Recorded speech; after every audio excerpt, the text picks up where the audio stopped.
Can a rapid induction work on someone the very first time they're hypnotized? We're going to answer that. We're going to show you how it works, and as a bonus, we'll show you instant inductions. So that's what we're going to do in this video. Let's start, though, by defining our terms. What do we even mean by these things?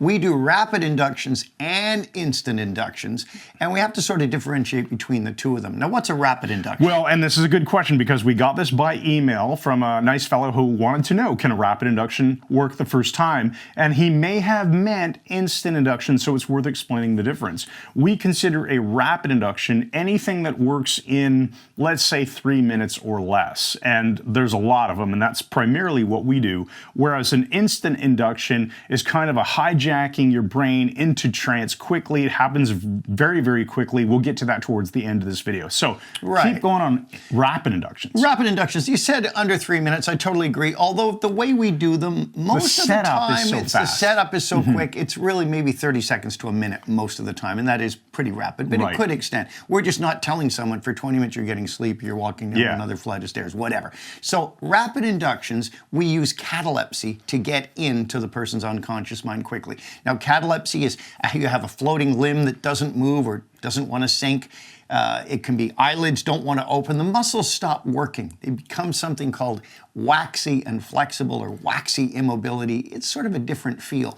But when we get catalepsy, that's producing phenomena, and we're already halfway to getting trance. So instead of giving a lot of instructions, we create a cataleptic limb, so it's hovering in the air, whatever. Now we utilize that as a tool to deepen the trance. All right, so we may as well at this point show off how do you create catalepsy, and then we can show how you actually go forward with this. Well, I got this method from my mentor, the late great Derek Balmer. It's called kinesthetic ambiguity, and it works really easily. So I'm going to produce a cataleptic limb where it's floating in the air, and the way I'll do it is I'll put my hand out towards him as I'm going to shake hands. I might say, can I borrow that hand? Saying that hand dissociates it right away. And I'll take his hand and I'll just lift it up like this. I don't want to jam his elbow in uncomfortably. About a 45-degree angle here. And his attention is on his hand. He doesn't know what I'm doing. So I say, eyes closed now. And I do that with intention. And I say, and as you notice the shifting feelings in that hand and become aware of the sensations there, what have I done?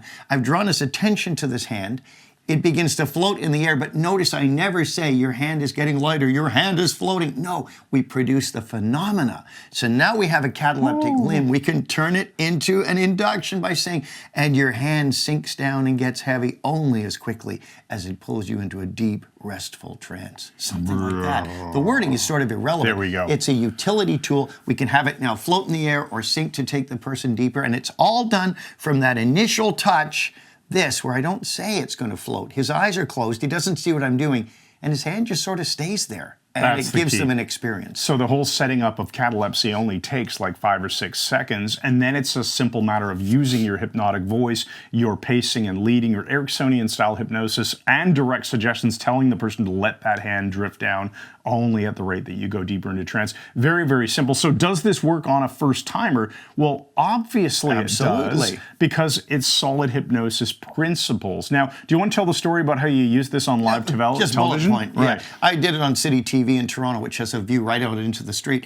and I was supposed to be being interviewed, but instead they brought up the point. They said, okay, we want you to do some hypnosis. I wasn't prepared for it. They hadn't got a subject. We grabbed the security guard standing there. In uniform, he'd never been hypnotized in his life. Bang, I did kinesthetic ambiguity, went right into trance, had him riding a motorcycle that didn't exist. But he'd never been hypnotized, and this provided an experience and drew him into the weirdness of hypnosis. That's why it works. That is the cool thing about it. When you set up catalepsy, you're giving the person an experience right away because you haven't instructed them to keep their hand floating there. You've just kind of maneuvered it there and occupied their focus, and you're using your words to continue the process. So it works really, really well. Plus, if you're doing this, let's say in a street situation or just impromptu at a party or something like that, a person's eyes closed and hand floating while you're sitting there talking to them, it looks like something's happening. So it's very interesting. Something is, right. Yeah. All right.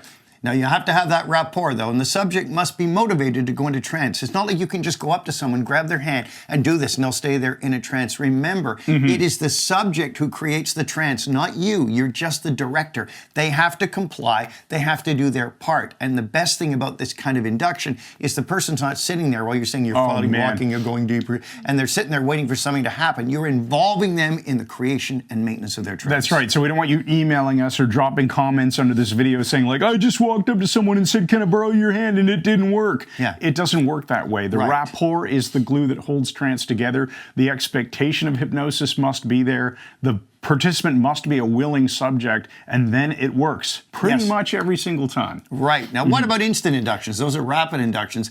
We say that rapid inductions are like a pry bar. They open the door to trance. They give you an easy way in. Right. In fact, we also even call them leverage inductions. Leverage inductions, depending if you're British, Canadian, or American. But instant inductions are like C4 or Semtex. They're high explosives that blow the door open, put the person into trance very quickly. And what's the principle they work on? The principle is a PGO spike, which is how our brains reorient when we are confronted with shock, novelty, surprise, whatever. Even a good joke is leading you sort of down a certain way. Then you hear the punchline. It's not what you expect, and we laugh. That is a small PGO spike. It's unexpected. But if it's a big shock, a big startling shock, your pons, your geniculate body, your occiput in your brain, the superhighway fires to reorient you.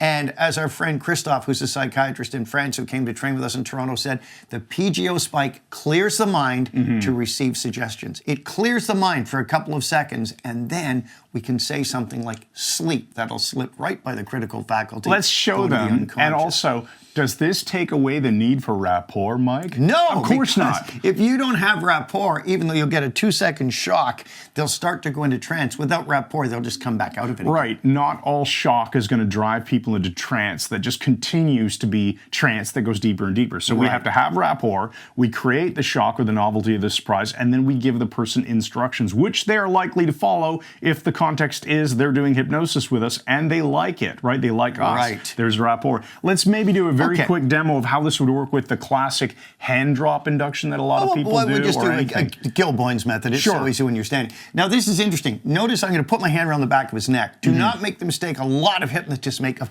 hauling the person's neck. Yeah. That can give them a whiplash. The only reason this is here, according to our friend Sean Michael Andrews, who's an amazing street hypnotist, is to protect, is creating a makeshift cervical collar to prevent his head going back when I tug on this arm suddenly. The arm pull, right? So we're talking, and Gilboin would say, okay, Chris. You want to experience hypnosis? Yeah, you want to experience, okay. Just, okay, put your hand here. Just take a step forward and look right here and sleep. So that's what we're doing. There we go. So he's going to pretend it's work because we're just talking. So I yank here, not on the neck, and say, sleep. I say sleep like half a second after I yank on it. Now I got to take control. So I said, that's right. Sleep standing. Our friend Anthony Jacquin does this. It's brilliant. Sleep standing, go deeper into trance, just like that. That's it. Now you've got control here as well. The person standing, you want to make sure they're not going to just collapse to the floor, because some people, wide awake now. Some people, when you haul on the wrist, and again, it should be a shock, but not haul them down.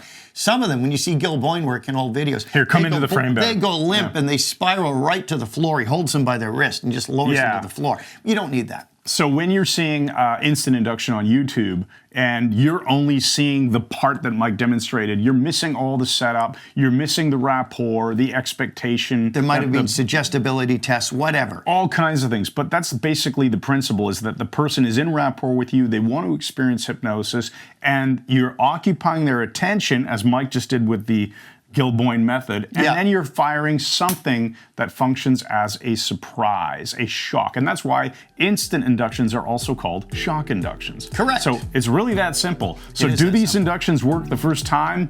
Depends on the person, depends on your setup. There's no reason they shouldn't work if you have a willing and motivated subject. So not only do they work the first time, but they almost always work the first time, every time, because they're based on solid principles. If you want to learn more about hypnosis, make sure you check out the Mike Mandel Hypnosis Academy. I'm Chris Thompson. I'm Mike Mandel. And we teach the Mike Mandel Hypnosis Academy. You'll find a link in the description under this video where you can get started for free. Check it out.